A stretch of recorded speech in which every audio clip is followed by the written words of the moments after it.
5 seconds. Start.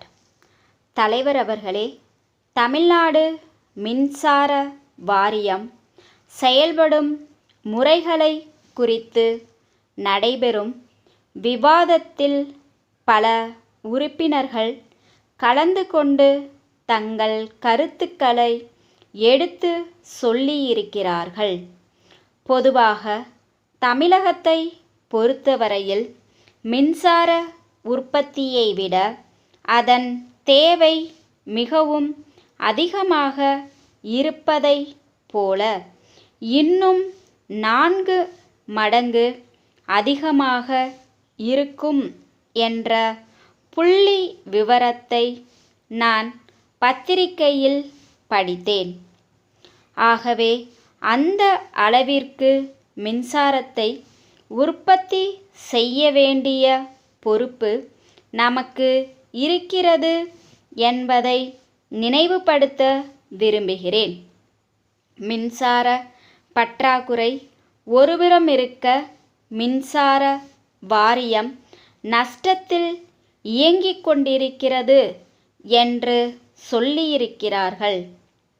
அப்படியானால் நமக்கு தேவையான இன்னும் 4 மடங்கு மின்சாரத்தை உற்பத்தி செய்தால் நஷ்டமும் 4 மடங்கு இருக்கும் என்று நான் கருதுகிறேன்.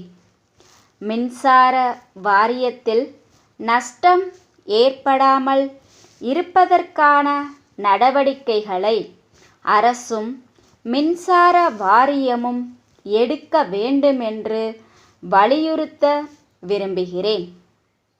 இந்த நஷ்டத்தை குறைக்க மின்சார கட்டணத்தை அதிகப்படுத்த வேண்டும் என்று சொல்லுகிறார்கள்.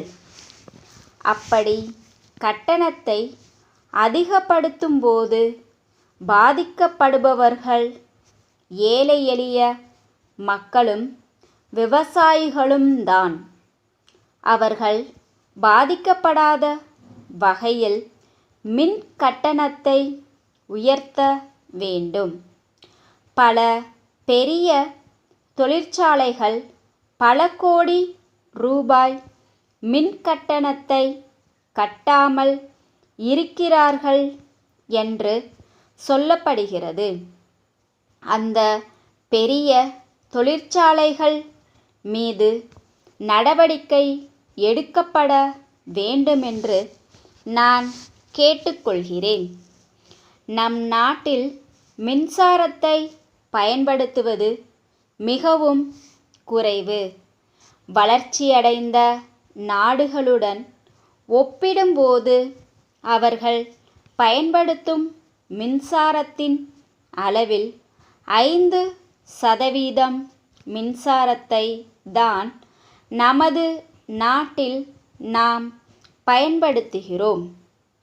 ஆகவேதான் சமுதாயத்தில் நலிந்தவர்களாக உள்ளவர்களுக்கு உதவி செய்ய வேண்டுமென்ற நல்ல நோக்கத்தோடு ஒவ்வொரு குடிசைக்கும் ஒரு விளக்கு என்ற திட்டத்தை கொண்டு வந்திருக்கிறோம்.